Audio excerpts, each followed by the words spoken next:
우리는 주일마다 사도행전을 읽으면서 오늘은 사도행전 5장으로 넘어왔습니다. 그간 1장부터 4장까지 진행된 이야기를 잠깐 간추리면 이와 같습니다.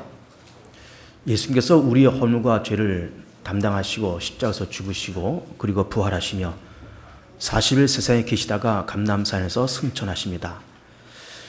승천하시는 그 장면을 바라보는 사람들에게 예수님께서 당부하시기를 예루살렘을 떠나지 말고 아버지께서 약속하신 것을 기다리라. 성령이 임하면 너희가 권능을 받아 예루살렘과 온 유대와 사마리아와 땅끝까지 이르러 내 증인이 되리라. 그렇게 말씀을 하십니다. 그래서 예수님의 승천 이후에 다락방에 올라간 120명의 성도들이 전심을 다해서 열흘 동안 기도하면서 성령이 임하십니다. 오순절날 성령이 임하십니다. 성령이 임하면서 방언이 임하고 그러면서 예수님에 대한 확신이 생기고 믿음에 대한 확신이 생기고 또 기쁨도 생기고 어떤 걱정과 두려움이 사라지면서 그러면서 능력과 또 성령의 충만함을 경험한 사도들이 나가서 복음을 전합니다. 얼마 전에 십자가에서 죽은 그 예수는 바로 하나님의 아들이시고 우리의 주님이시고 우리의 그리스도이셨다. 하나님께서 그를 음부에 버림받지 않고 썩음을 당치 않게 하시면서 그러면서 그를 살리셔서 주와 그리스도 되게 하셨다. 우리가 그를 힘입어서 죄사함을 얻고 그를 힘입어서 우리가 하나님께로 나아갈 수 있다. 이런 복음을 전하죠. 그랬더니 사도들의 그 이야기를 들었던 사람들이 마음에 찔려서 우리가 어찌할꼬 했을 때 너희가 각각 회개하고 예수 그리스도 이름으로 세례를 받으면 죄사함을 얻으리니 그러면 성령을 선물로 받으리라. 그러면서 세례를 주면서 한 번에 3,000명, 5,000명씩 회개하고 주님으로 돌아오는 그런 역사가 일어나게 되었다라고 하는 것이죠. 그러면서 그 초대교회가 갑자기 부흥하고 성장하면서 사람들이 모여서 서로 재산들을 유무상통하고 또 서로 기뻐하면서 찬미하며 하나님을 찬송하고 기쁨으로 순전한 마음으로 떡을 떼면서 칭찬을 더하면서 성도들의 수가 더하여 갔다라는 말씀이 기록이 되어 있습니다. 그러면서 3장으로 넘어와서 이른바 나면서부터 안진뱅이 된 자의 사건이 나옵니다. 제9시 우리 시간으로 오후 3시에 기도하러 올라가는 베드로와 요한을 이 안진뱅이가 쳐다보면서 무엇을 달라고 얘기했을 때 베드로가 하는 말이 우리를 보라. 우리에게는 은과 금이 없거니와 우리에게 있는 것으로 내게 주노니 곧 나사렛 예수 이름으로 일어나 걸으라. 오른손을 잡아 일으켰더니 손발과 발목에 힘을 얻어서 뛰며 걸으며 하나님을 찬미했다라는 말씀이고 이런 이야기가 유대 관원들에게 전달되면서 유대 관원들이 도대체 얼마 전에 죽은 예수를 우리가 죽였는데 한간에 다시 살아났다는 소문이 퍼지죠. 또 그 예수 이름으로 안진뱅이가 일어났다 그러죠. 그러면서 한편 당황스럽기도 하고 이것을 믿어야 될지 말아야 될지 이것을 인정해야 될지 인정하지 말아야 될지 여러 가지 당황스러운 그런 마음속에 그 제자들을 불러서 야단치고 위협하면서 예수 이름으로 말하지도 말고 예수 이름으로 전하지도 말아라. 위협하고 협박하면서 내보냈을 때 그렇게 위협받은 이 제자들이 초대교회 공동체에 와서 그렇게 믿음의 사람들이 핍박받고 위협당했다는 그런 이야기를 하면서 그들이 그런 위협 속에서도 낙심하지 않고 열심히 기도하면서 주여 이제도 우리의 위협당함을 굽어 살펴주시고 주의 말씀을 담대히 전하게 하시고 거룩한 종 예수 이름으로 기사와 표적이 일어나게 해달라고 간절히 기도했더니 빌기를 다음에 모인 것이 진동하면서 또 성령이 임하고 그러면서 더 기뻐하면서 모여서 하나님을 찬미하면서 그러면서 서로의 재산을 유무상통하는 그런 일이 벌어지면서 교회는 그 핍박 속에 오히려 더 든든하게 서가고 더 부흥되어 갔다라는 말씀이 이제 4장까지 그렇게 기록이 되어 있는 그런 말씀인 겁니다. 그러면서 지금 이 사람들이 모여서 초대교회 공동체가 만들어지면서 그러면서 칭찬을 받으면서 모이는 자의 수가 점점 많아지고 더 기쁨이 충만했다는 겁니다. 그러면서 이른바 원시 공동체가 형성되어서 뭐 네 것 내 것 구분하지 않고 저 필요하면 갖다 쓰고 재산도 나눠서 필요한 사람 갖다 쓰고 땅도 논도 팔아서 사도들의 발 앞에 두고 그러면서 공동체가 필요한 것을 다 그렇게 유무상통하는 이른바 공동체 생활이 펼쳐지고 그러면서 칭찬받고 모이는 자의 수가 더 많아졌다라고 하는 것입니다. 그러면 이렇게 초대교회 공동체가 왜 이렇게 기쁨으로 모이면서 재산을 공유하면서 이렇게 되었을까라고 하는 그 이유를 놓고 보면은 몇 가지 이유가 있다는 것을 발견을 해봅니다. 그 첫 번째는 그렇게 33년 동안 이 땅에 사셨다가 3년 동안 공생하시고 우리 위해서 십자가로 죽으셨던 그 예수님이 얼마 전에 갈보리산에서 로마 군인들의 채찍을 맞고 두 손 두 발에 못 박히시고 가시면류관 쓰시면서 다 이뤘다라고 말씀하시면서 운명하신 그 예수님이 살아나신 것, 살아나셨다는 이 부활 사건에 너무 충동을 받고 너무나 감사하고 너무 기뻐서 이 사람들이 그렇게 모이면서 공동체 생활을 했다는 것이죠. 그 다음에 두 번째 이유는 그 예수가 바로 주님이시고 그리스도라는 사실 앞에 무릎을 꿇으면서 그렇다, 우리가 아브라함 때부터 기다렸던 메시아가 바로 예수님이시로구나, 바로 그 예수님이 주님이시로구나, 그러면서 예수는 주요, 예수는 그리스도요, 그 예수로 말미암아서 죄산 받고 예수로 말미암아서 세상 어둠의 것을 이길 수 있고 이기고 있다고 하는 그 사실을 이 사람들이 경험해 가면서 기쁨으로 공동체 생활을 했다, 이렇게 보는 거죠. 그 다음에 세 번째 이유는 사도행전 3장에 나오는 이른바 나면서부터 안전병이 된 자가 일어난 이런 사건을 보면서, 야, 그 예수님의 이름으로 죽으셨는데 다시 부활하신 그 예수님의 이름으로 주와 그리스도 되시는 하나님의 아들 그의 이름으로 이 안진병이 일어났다는 그 사실을 보면서, 안진병이 일어났다고 그러면은 눈먼 자도 뜰 것이요, 모든 불치병도 나을 것이요, 난치병도 나을 것이요, 가난도 질병도 어둠의 권세도 사단의 권세도 그 이름으로 물리침 받고 그 이름으로 승리하고 그 이름으로 우리가 죄산 받아서 하나님 앞에서 건강한 몸과 마음을 가지고 살 수 있지 않겠느냐라는 그런 벅찬 희망 속에 그렇게 이 사람들이 공동체 생활을 했던 것이죠.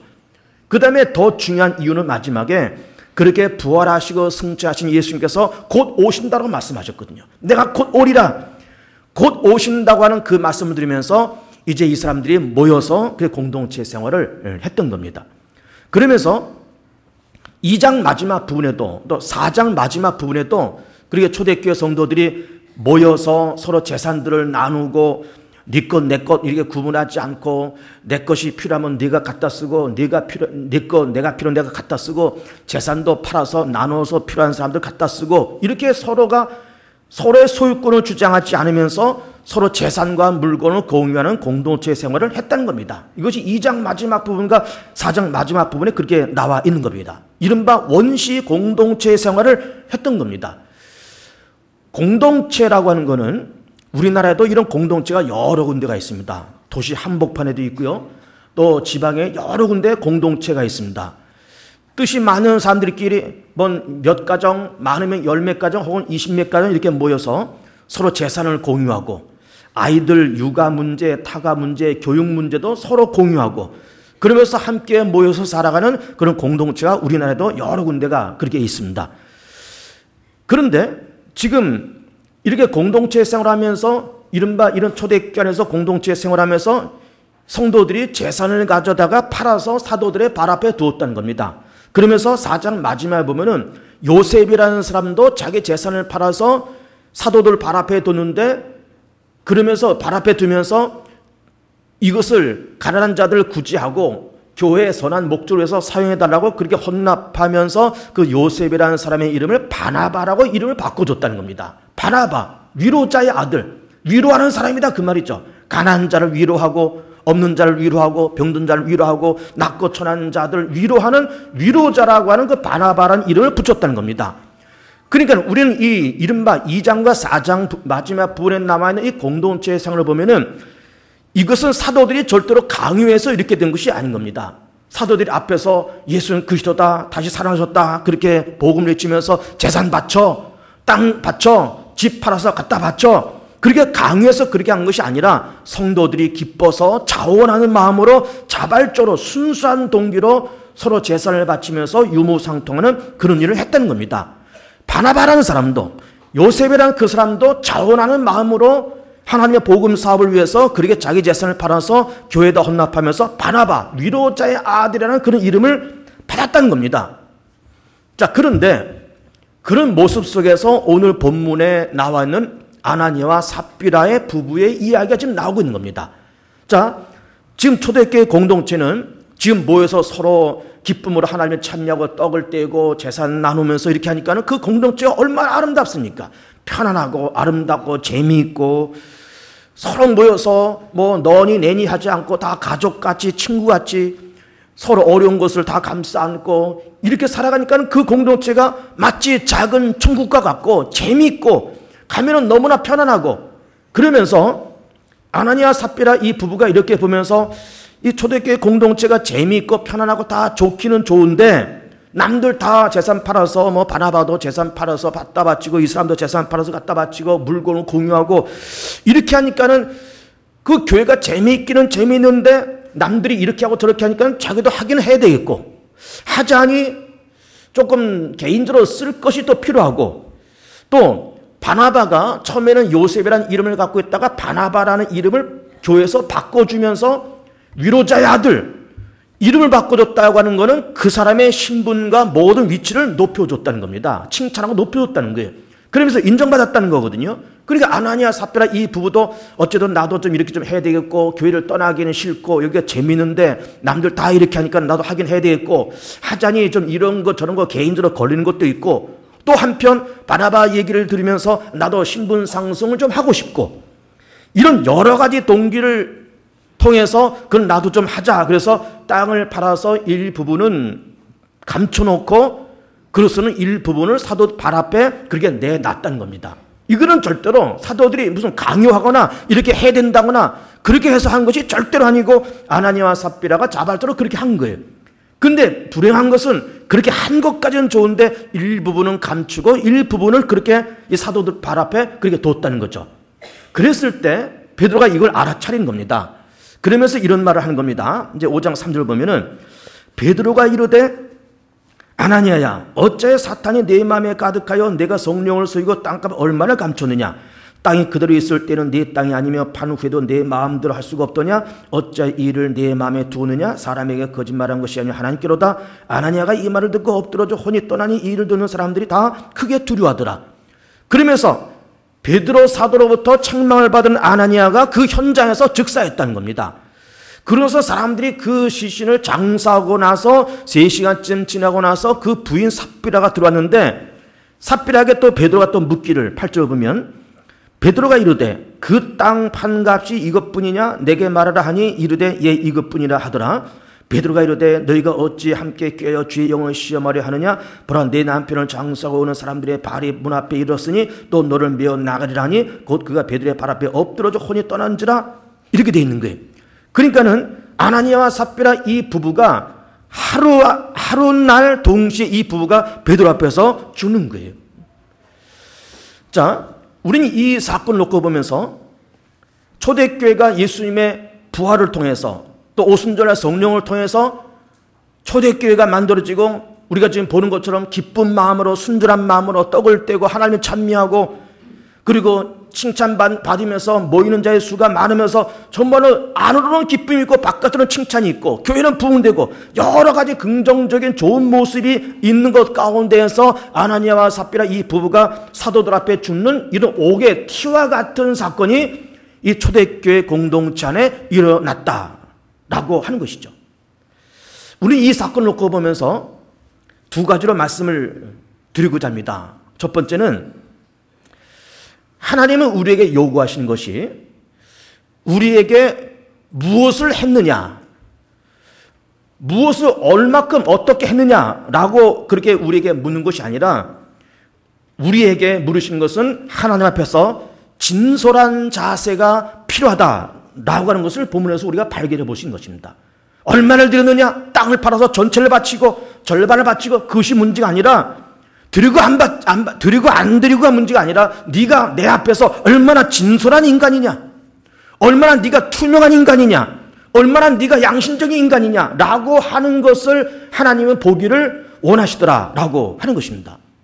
예를 들어서 지금 우리가 아나니아 삽비라 사건을 지금 보고 있지만은 자 말씀드린 것처럼 초대교회가 그렇게 모여서 기쁨으로 이 사람 저 사람들이 땅 팔아서 바치고 뭐 요셉이 바나바로 이름이 바뀌고 이렇게 하면서 아나니아와 삽비라도 은근히 눈치가 보이는 겁니다. 남들 다 그렇게 하는데 나도 좀 하기는 해야 되고 하자니 뭐 조만간 뭐 아들 장가도 보내야 되고 딸 시집도 보내야 되고 또 뭐 집도 좀 고쳐야 되고 새로 뭐 사야 되고 그러니까는 하기는 해야 되겠고 자기 개인적으로 필요한 것도 또 있어야 되고, 그래서 만약 그렇다 그러면은 그거를 그 땅을 정리하고 그 돈이 예를 들어서 100만 원이다. 그러면 100만 원을 띄워서 절반 정도, 이거 이제 뭐 큰일 쓸 때가 있으니까 그 절반을 이렇게 떼놓고 절반을 사도들 앞에 가지고 오면서, 사도님, 베드로 사도님, 요한 사도님, 사실은 이 사람 저 사람들이 다 이렇게 하면서 이렇게 헌납을 하고 그러면서 교회가 든든히 서가고 서로 재산을, 소유권을 주장하지 않고 이렇게 하는 것도 다 좋고, 그 남들이 다 그렇게 해서 나도 좀 그렇게 하고 싶고, 나도 어쨌든 하나님의 사업에 좀 일조를 하고 싶고, 그런데 어떤 제가 땅을 팔아서 100만 원을 마련했습니다. 그런데 이제 곧 다음 달에 우리 아들이 장가고 땅에 시집가고 그러면서 절반은 일단 제가 좀 사조로 쓰면 좋겠습니다. 네, 절반을 드릴 테니까 이거를 교회에서 받아주시고 유익하게 사용했으면 좋겠습니다.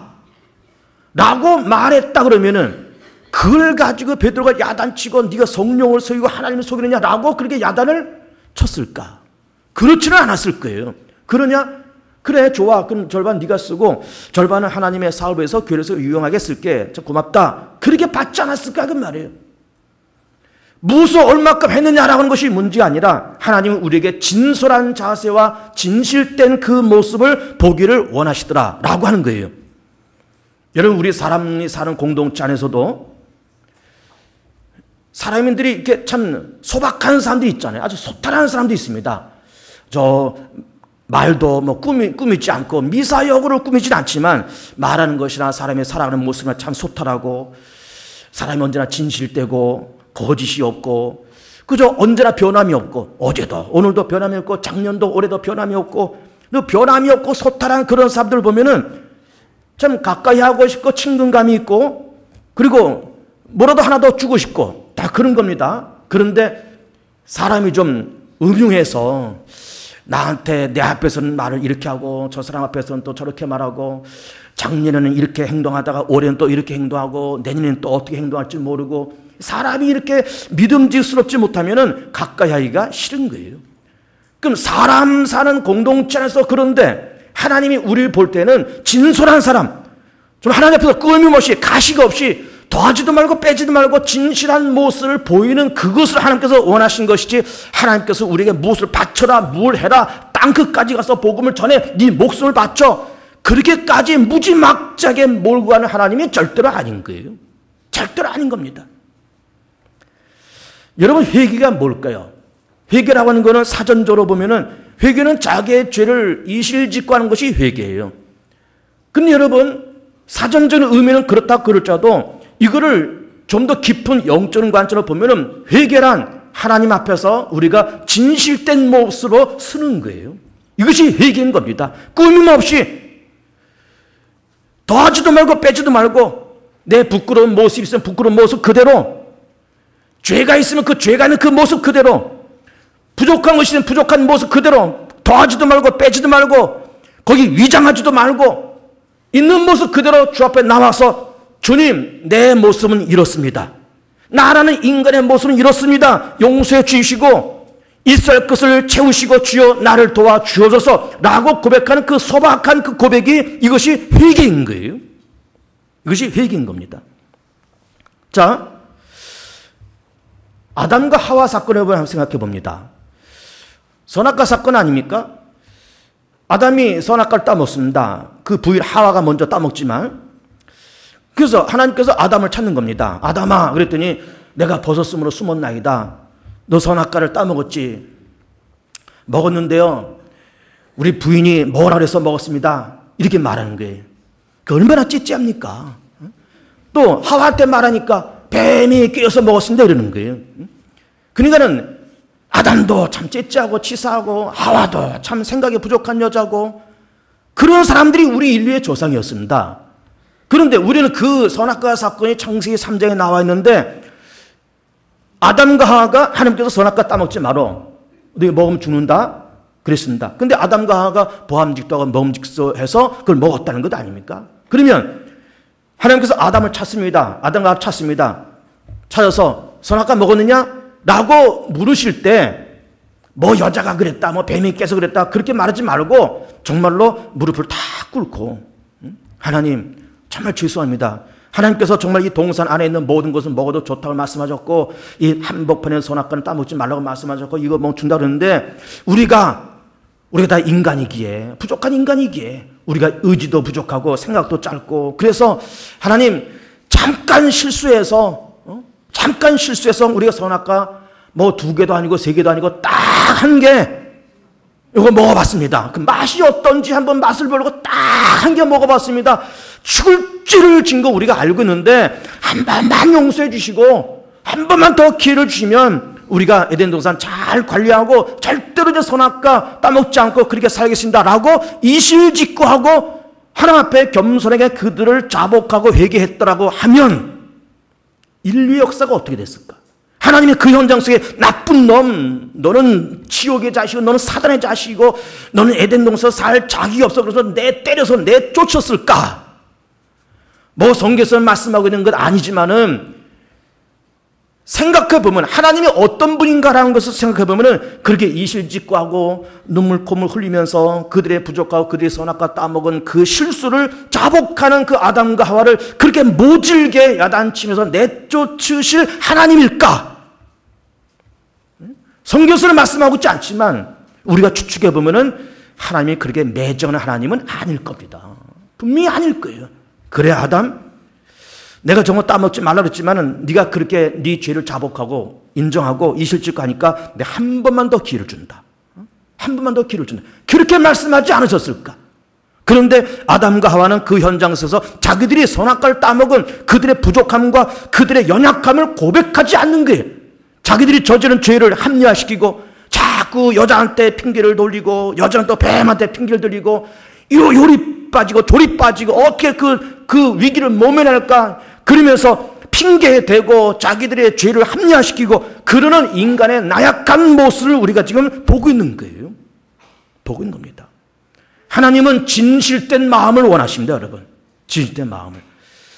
자, 구약성경에 보면은 사울과 다윗의 그 갈등 관계를 잘 알 수가 있습니다. 대략 주전 1000년경, 지금으로부터 3000년 전입니다. 사울왕은 초대왕이고 다윗은 사위고 2번째 왕이에요. 근데 둘 사이에 갈등이 생기지 않습니까? 골리앗을 죽인 다윗을 보면서 백성들이 뭐라고 얘기하는가 하면은 우리 사울 왕이 죽인 자는 천천히고 다윗이 죽인 자는 만만이다 이렇게 얘기하는 겁니다. 이거는 백성들이 다윗을 칭송하는 그런 이야기도 되지만은 사울 왕의 귀에는 너무나 이거는 자존심 상하는 이야기인 겁니다. 그리고 다윗이 가는 곳마다 승리하고 다윗의 인생은 점점 형통케 하시고 그런 모습 보면서 사울이 마음에 시기가 일어나는 거예요. 오랜 동안 다윗을 죽이려고 쫓아다녔지만은 다윗이 계속 도망다니고 다윗이 사울을 죽일 수 있는 기회가 몇 차례 있었지만은 하나님께로부터 기름 부음 받은 자를 내 손으로 죽이지 않겠다고 하면서 계속 도피해 나가는 겁니다. 그랬을 때 그런 갈등 구조를 보면서 우리는 사울을 한번 보려고 그런 겁니다. 사울이 자기는 점점 나이가 들어가고 자기는 지는 별이고 다윗은 뜨는 별이에요. 자기 인생은 점점 마지막에 향해서 다가오고 다윗은 점점 떠오른 별입니다. 거기다가 자기의 충성된 비서고 궁중악사고 군대장관이고 그리고 사위고 그리고 유능한 인물인 것은 틀림이 없는 거예요. 자기는 지는 별이고 다윗은 뜨는 별입니다. 그러면 하나님 앞에 진실되다는 것을 얘기를 하는 겁니다. 하나님 앞에서 사울왕의 진실한 사람 같으면은 하나님 앞에 나서서 하나님 나는 점점 나이가 들어가고 나는 이제 육신의 힘도 점점 없어져 가고 내 젊은 내 비서요 내 사위인 다윗을 내가 후왕으로 세우려 그러니 내가 내 자리를 물려주고 내가 다윗을 후왕으로 세우는데 내가 일조하고 내가 다윗을 왕으로 세우는데 내가 협력해서 그렇게 하겠습니다. 그리고 나는 물러날 테니 다윗을 세워서 다윗을 2번째 왕으로 삼으셔서 이스라엘 나라를 든든하게 세워주십시오 라고 이야기를 해야 되는 거예요. 이게 진실된 자기 발견인 겁니다. 하나님의 뜻도 이제는 사울의 시대를 저물게 만들고 다윗의 시대를 펼치는 것이 하나님의 뜻이었고 그런 것을 사울이 보았음에도 불구하고 그렇게 불편한 마음을 누르뜨지 못하고 결국은 끝없이 다윗을 죽이려고 그러다가 결국은 블레셋과의 전쟁에서 그 이스라엘 민족이 대패하고 자기는 그 전쟁터에서 자결하는 거예요. 얼마나 불행한 인생을 삽니까? 하나님 앞에 나아가서 하나님 그렇습니다. 나는 지는 별이요 다윗은 뜨는 별이니 내가 물러날 테니 다윗을 왕 삼아서 이스라엘 나라를 든든하게 세우십시오 라고 진솔하게 진솔하게. 그렇게 말했으면 나라가 든든하게 쓰고 자기도 참 명예롭게 그렇게 왕자를 물려줬을 텐데 그렇게 자기 자신 하나님께 진실을 털어놓지 못하는 그의 무지와 그의 회개의 없음을 통해서 결국 자기는 인생을 그렇게 어둠의 길을 걷게 되었다라는 것이죠.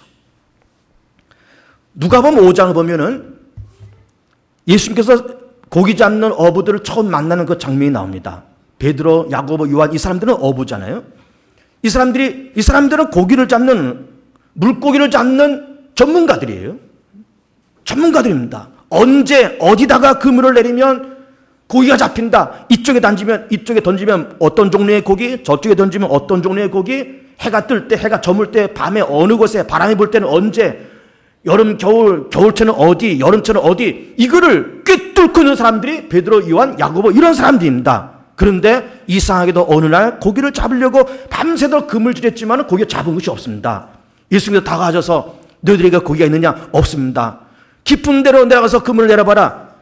베드로 하는 말이 밤이 맞도록 수고했지만 우리가 얻은 것이 없지만은 우리가 말씀에 의지해서 깊은 곳에 내려가서 그물을 내리이다. 그래서 깊은 곳에 내려가서 그물을 내렸더니 그물이 찢어질 만큼 잡혔고 두 배가 물에 잠길 만큼 고기가 잡혔다는 거예요. 근데 그 현장 속에서 평범한 사람 같으면 베드로가 아유 예수님 고맙습니다. 이렇게 충고해서 고맙습니다. 우리 두 배가 잠길 만큼 고기를 잘 잡았네요. 물고기 몇 마리 좀 선물로 가져가십시오 하면서 물고기도 이렇게 선물로 쌓아드리고 그래야 되는데 뭐라고 베드로가 대답하는가 하면은 주여 나는 죄인으로소이다 나를 떠났어 이렇게 말하는 거예요. 그 현장에서 예수님께서 말씀하시기를 네가 이제 사람을 취하리라 사람을 낳는 어부가 되리라 그렇게 말씀하시는 겁니다. 근데 베드로의 고백이 나는 죄인으로소이다 나를 떠났어 이 말이 뭘까? 이 말이 뭘까? 물고기 그러면 많이 잡혔으면은 고맙습니다. 식사 좀 하고 가시죠. 이런 말이라 나는 죄인이라는 겁니다. 뭘까 이 말이? 말씀드린 것처럼 베드로, 요한, 야고보 이 사람들은 물고기 잡는 베테랑들이 전문가입니다. 어디, 언제, 어느 곳에 그물 내리면 어떤 종류의 고기가 얼마큼 잡힌다 꿰뚫고 있는 사람들이에요. 고기 잡는 일의 모든 노하우를 다 터득하고 있다고 자부했던 사람들이죠. 그런데 나는 죄인다라고 하는 그 말을 내가 지금 내가 지금 갖고 있는 물고기 잡는 모든 노하우, 물고기 잡는 데에는 내가 누구 못지않게 내가 누구한테도 내가 밀리지 않을 만큼 그런 실력이 있다라고 말을 하면서 자부하면서 그렇게 살아갔지만 나는 별거가 아니로군요. 그 말인 겁니다. 나는 별거가 아니로군요. 난 물고기 잡는데 배탈하고 그렇게 나는 자부하면서 살아고 남들이 자타가 그렇게 공연하는데 나는 그런 것이 아니었군요. 나는 죄인입니다. 나는 부족한 자였군요. 나는 고기 잡는데 전무가 아니었군요. 주님만이 전능한 자요. 나는 무능한 자였군요. 그런 고백인 겁니다. 그런 고백이에요. 그 고백이 베드로 되게 했습니다. 입안 속에 내가 귀를 세우니 은배의 권세가 무너지지 아니하리라. 자기 자신을 발견하고 나는 무능한 자요. 내가 수십 년 동안 조상 대대로 고기 잡는 노하우에 대해서는 내가 모든 것을 꿰뚫고 있는 사람이지만은 나는 부족한 자요. 나는 무능한 자요. 주님이 진짜 주님이시고 주님이 진짜 하나님이고 주님이 진짜 전능한 분이군요. 라는 그런 고백이었던 겁니다. 우리는 복음서를 보면은 그 유명한 이 말씀이 나옵니다. 구하라 그러면 주실 것이고 찾으라 찾을 것이고 문을 두드려 그러면 열릴 것이다. 어느 애비가 떡을 달라 하는데 돌을 줄 애비가 어디 있으며 생선을 달라는데 정갈을 줄 애비가 뱀을 줄 애비가 어디 있느냐. 그러면서 구하는 자에게 좋은 것을 주시지 않겠느냐. 이 말씀에 이제 복음서에 기록되어 있는데 우리는 그 말씀을 보면서 항상 무슨 생각하는가 하면은 이거는 그냥 기도하라는 얘기야. 기도 많이 하라는 그런 말씀이야. 이렇게 생각합니다. 근데 기도를 많이 해야 된다, 기도를 해야 된다라는 그렇게 그 말씀을 해석해도 되지만 더 이것을 뒤집어 놓고 더 깊이 들여다보면은 구해. 그 말은 지금 네가 있어야 될 것이 많은데 왜 그걸 모르냐 이 말이에요. 찾으라 그 말은 잃어버린 것이 지금 수두룩하게 많은데 지금 너 지금 뭐 하고 있느냐 그 말이에요. 두드리라 그 말은 너 지금 여기가 묶이고 저기가 묶이고 여기 막히고 저기 막혀서 오도 가도 못하면서 그러고 있는데 너 그걸 왜 모르면서 괜히 왜 천방지축 세상으로 뛰어다니면서 왜 그렇게 사느냐 그 말인 겁니다.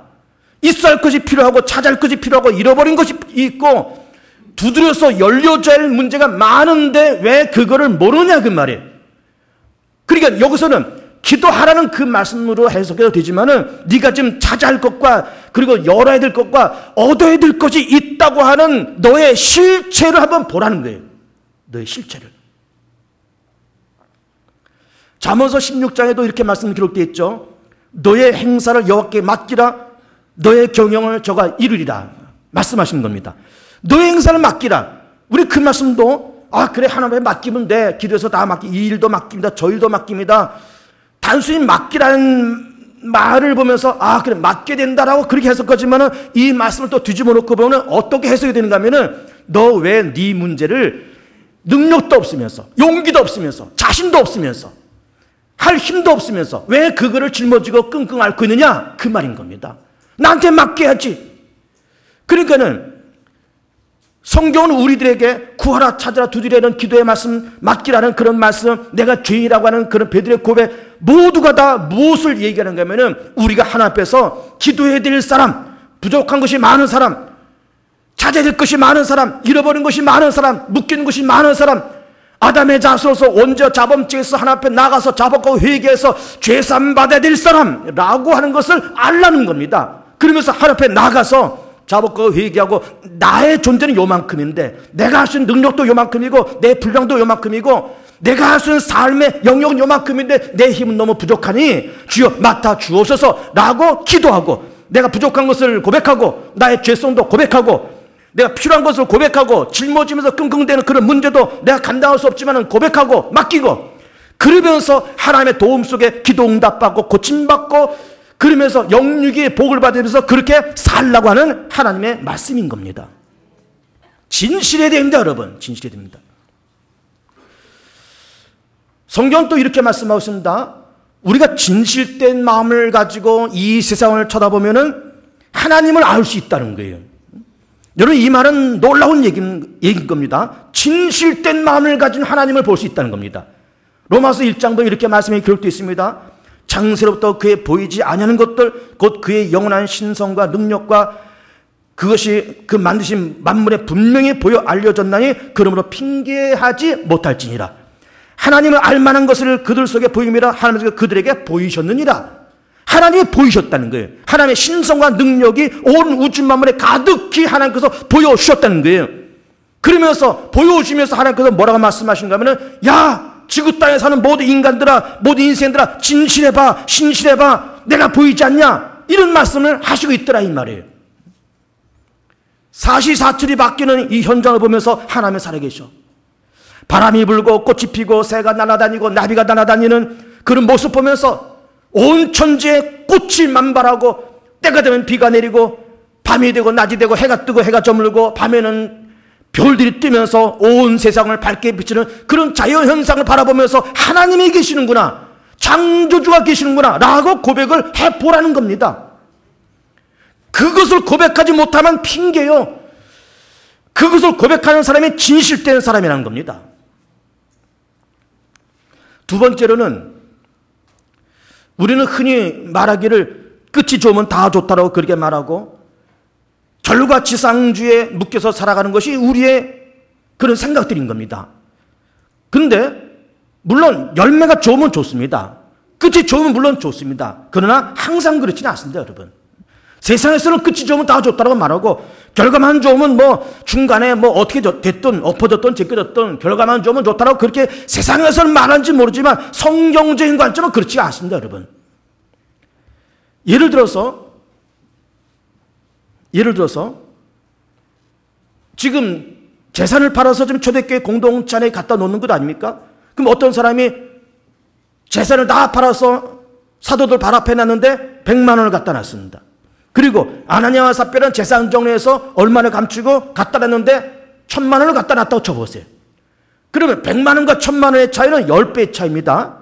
그러면 결과가 끝이 좋으면 다 좋다라는 그런 관점을 놓고 보면 아나니아와 삽비라는 의인이죠. 의인 아닙니까? 결과만 좋으면 좋다라는 관점을 보면 아나니아와 삽비라는 의인인 거예요. 그러나 성경은 그렇게 말하지 않습니다. 과부가 바친 동전 2개, 2렙돈 결과와 열매만 본다 그러면은 이 여인은 양심불량의 여인인 거죠. 어떻게 하나 앞에 그 딸랑 동전 2개, 10원짜리 2개를 바칠 수 있느냐? 결과지상주의만 놓고 보면 그렇지만은 예수님께서 이 과부가 다른 부자들보다 훨씬 더 많이 했다는 거예요. 뭘 보려고 그러냐? 성경에서는 그 사람의 하나 앞에 서 있는 진솔된 모습, 살아가면서 동기, 올바른 과정, 이것을 더 높이 평가하시더라 그 말이에요. 결과를 물론 무시할 수는 없지만 결과지상주의에 우리가 묶이지 말고 어떤 동기로, 어떤 과정과 어떤 절차를 밟아서 이 일을 지금 하고 있느냐라고 하는 것이 더 중요하더라 그 말이에요. 더 중요하더라 그 말이에요. 달란트 비유를 보세요. 달란트. 1달란트, 2달란트, 5달란트를 맡기고 주인이 떠났습니다. 그리고 올해 이후에 계산하자.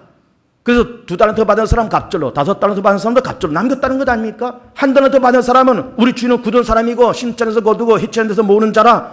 그러면서 이것을 땅에 묻어놨다가 다시 꺼내서 줬다는 겁니다. 그랬더니 주인이 하는 말이 내가 굳은 사람이라는 걸 알았다 그러면은 차라리 이것을 금융기관에 맡겨서 이자라도 받아서 나한테 줘야지. 어떻게 딸랑 1달란트만 가져다가 나한테 주냐 이 말이에요.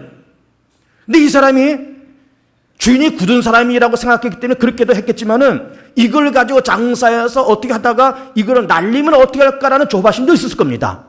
그럼 만약에 이 사람이 1달란트를 가지고 장사해서 이걸 다 날렸든지 한 절반을 날렸든지 아니면 다 날리고 오히려 빚까지 줬든지 그렇게 해서 주인이 계산하자라고 그랬을 때 와가지고 주인님 얼마 전에 저한테 1달러를 맡겼죠. 내가 이거 주인을 기쁘게 하려고 어쨌든 이걸 해보려고 이렇게 했는데 내가 원금 다 날리고 빚까지 줬습니다. 너무너무 죄송합니다 라고 그렇게 고백했을 때에도 주인이 악하고 게으른종이라고 때리면서 바깥 어두운데 내어 쫓았을까? 그렇지는 않았을 겁니다. 그렇지는 않았을 거예요. 그래 네가 그래도 하느냐고 애를 썼어. 내가 알아. 내가 네 말도 내가 들었고 네 옆에 있는 몇몇 사람도 다 하는 얘기하는 말을 내가 다 들었는데 너 그래 이걸 가지고 열심히 하려고 해보느냐고 애를 썼다고 하는 거 내가 다 들었다. 그래 뭐 다시 한번 우리가 다시 어떤 걸로 하고 다시 재개해보자 라고 그렇게 격려하면서 내쫓지 않을 수 있지 않겠는가 라는 생각을 해보는 거예요. 동기와 과정이 좋아야 되는 겁니다. 동기와 과정이. 정치권도 그렇지 않습니까? 정치하는 사람들이 자기 임기 내에 이 사업을 완료하려고 무리하게 추진하다가 부실 공사, 부실 사업 된 것이 얼마나 많습니까? 이 얼마나 많아요. 자기 임기 내에 이걸 해보려고. 여러분 저도 그렇습니다. 저도 목회하는 사람으로서 저도 목회하면서 우리 개봉주한테 앞으로 어떻게 어떤 방향으로 무엇을 해야 되고 이런 목회에 대한 비전과 꿈이 있습니다. 그런데 그런 비전이 7가지 비전을 가지고 제가 늘 기도를 하는데 그 7가지가 제가 개봉주한교를 담임하는 그 해까지 다 되면 감사하겠지만 완료되지 않을 수도 있는 겁니다. 그러나 그렇게 완료되지 않았을지라도 후회하지 않을 것입니다. 왜? 나는 하나님의 나라를 위해서 개봉주한교를 잘 만들어가는 그런 동기와 그런 과정을 가지고 나아갔고 하다가 시간이 지체돼서 이것이 내 임기 안에 완료가 안 될지라도 나는 아쉬워하지 않을 것입니다. 모든 것이 다 그렇습니다. 우리가 교회 일도 그렇고 세상 일도 그렇고 목표와 비전이 있는 건 물론 좋지만 그걸 향해서 내가 어떤 열정과 어떤 과정과 어떤 동기를 가지고 나아가느냐 라고 하는 아름답고 순수한 동기, 아름답고 정당한 절차를 밟은 그런 과정, 그것이 있다라고만 하면 결과가 없을지라도 그 결과가 마이너스가 될지라도 하나님은 칭찬을 아끼지 아니하실 줄로 믿습니다. 진실해야 된다 여러분. 진실. 사람 앞에서 진실해야 되고 하나님 앞에서 더더욱 진실하고 진솔해서 인정받고 쓰임받는 가치 있는 인생 살아가는 여러분의 귀한 삶 되시기를 축복합니다.